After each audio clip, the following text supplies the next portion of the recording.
Because I got to tell you the truth, folks. I got to tell you the truth.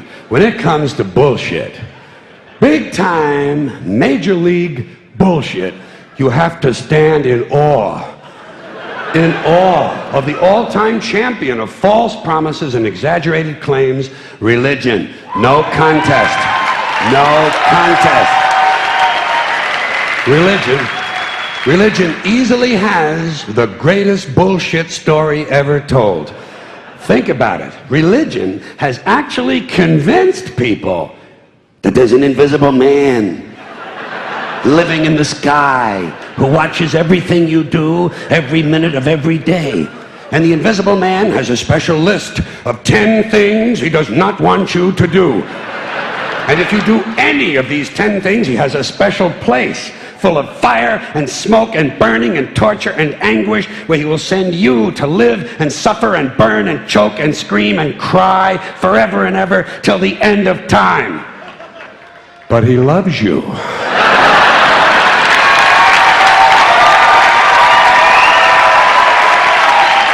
He loves you. He loves you and he needs money. He always needs money. He's all powerful, all perfect, all knowing, and all wise. Somehow, just can't handle money. Religion takes in billions of dollars. They pay no taxes, and they always need a little more. Now, you talk about a good bullshit story. Holy shit.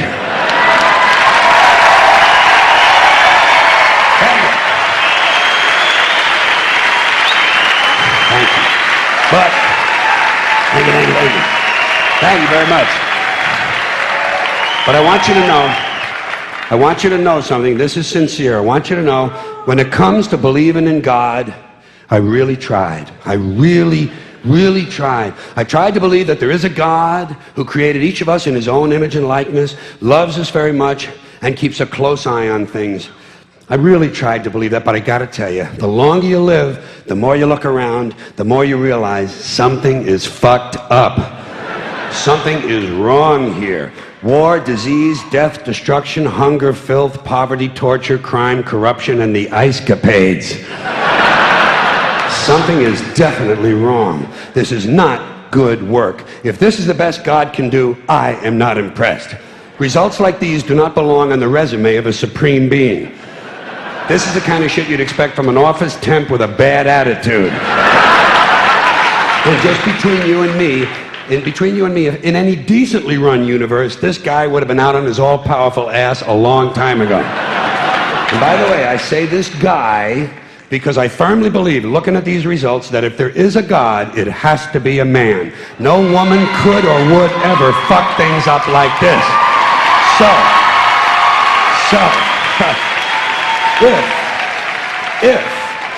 If there is a God, if there is, I think most reasonable people might agree that he's at least incompetent and maybe, just maybe, doesn't give a shit.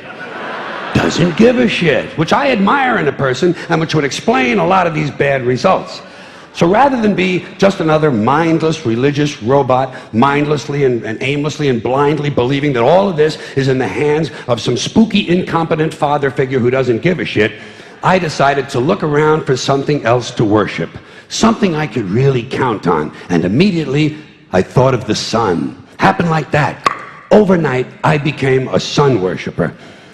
Well, not overnight. You can't see the sun at night. The first thing the next morning, I became a sun worshiper.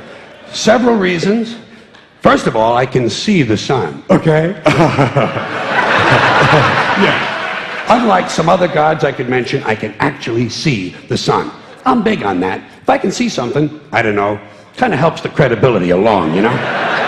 So every day I can see the sun as it gives me everything I need: heat, light, food, flowers in the park, reflections on the lake, an occasional skin cancer, but hey, at least there are no crucifixions, and we're not setting people on fire simply because they don't agree with us. Sun worship is fairly simple. There's no mystery, no miracles, no pageantry, no one asks for money, there are no songs to learn, and we don't have a special building where we all gather once a week to compare clothing. And the best thing about the Son, it never tells me I'm unworthy. Doesn't tell me I'm a bad person who needs to be saved. Hadn't said an unkind word. Treats me fine. So I worship the Son. But I don't pray to the Son. Know why? I wouldn't presume on our friendship. It's not polite. I've often thought people treat God rather rudely, don't you? Asking trillions and trillions of prayers every day, asking and pleading and begging for favors. Do this, give me that, I need a new car, I want a better job. And most of this praying takes place on Sunday, his day off. It's not nice, and it's no way to treat a friend. But people do pray, and they pray for a lot of different things. You know, your sister needs an operation on her crotch. Your brother was arrested for defecating in a mall. But most of all, you'd really like to fuck that hot little redhead down at the convenience store. You know, the one with the eye patch and the club foot, huh? Can you pray for that? I think you'd have to. And I say, fine, pray for anything you want. Pray for anything. But what about the divine plan? Remember that? The divine plan. Long time ago, God made a divine plan. Gave it a lot of thought. Decided it was a good plan, put it into practice. And for billions and billions of years, the divine plan has been doing just fine. Now you come along and pray for something. Well, suppose the thing you want isn't in God's divine plan. What do you want him to do? Change his plan? Just for you? Doesn't it seem a little arrogant? It's a divine plan. What's the use of being God if every rundown schmuck with a $2 prayer book can come along and fuck up your plan? And here's something else, another problem you might have. Suppose your prayers aren't answered. What do you say? Well, it's God's will. Thy will be done. Fine, but if it's God's will and he's going to do what he wants to anyway, why the fuck bother praying in the first place? Seems like a big waste of time to me. Couldn't you just skip the praying part and go right to his will? It's all very confusing. So to get around a lot of this, I decided to worship the Son. But, as I said, I don't pray to the Son. You know who I pray to? Joe Pesci. Joe Pesci. Joe Pesci. Two reasons. First of all, I think he's a good actor, okay? To me, that counts. Second, he looks like a guy who can get things done. Joe Pesci doesn't fuck around. Doesn't fuck around. In fact, Joe Pesci came through on a couple of things that God was having trouble with. For years, I asked God to do something about my noisy neighbor with the barking dog. Joe Pesci straightened that cocksucker out with one visit. It's amazing what you can accomplish with a simple baseball bat. So I've been praying to Joe for about a year now, and I noticed something. I noticed that all the prayers I used to offer to God and all the prayers I now offer to Joe Pesci are being answered at about the same 50% rate. Half the time I get what I want, half the time I don't. Same as God, 50-50. Same as the four-leaf clover and the horseshoe, the wishing well and the rabbit's foot. Same as the mojo man. Same as the voodoo lady who tells you your fortune by squeezing the goat's testicles.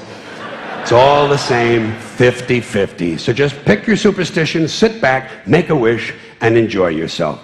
And for those of you who look to the Bible for moral lessons and literary qualities, I might suggest a couple of other stories for you.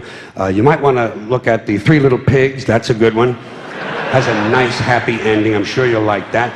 Then there's Little Red Riding Hood, although it does have that X-rated part where the big bad wolf actually eats the grandmother, which I didn't care for, by the way. And finally, I've often always drawn a great deal of moral comfort from Humpty Dumpty. The part I like the best, all the king's horses and all the king's men couldn't put Humpty Dumpty back together again. That's because there is no Humpty Dumpty and there is no God. None, not one, no God, never was. In fact, I'm gonna put it this way. If there is a God, may he strike this audience dead. See, nothing happened. Nothing happened. Everybody's okay. All right? Tell you what. I'll raise the stakes. I'll raise the stakes a little bit. If there is a God, may he strike me dead. See? Nothing happened. Oh, wait. Got a little cramp in my leg. And my balls hurt. Plus, I'm blind. I'm blind. Oh, now I'm okay again. Must have been Joe Pesci, huh? God bless Joe Pesci. Thank you all very much. Joe bless you. Thank you very much. I appreciate it.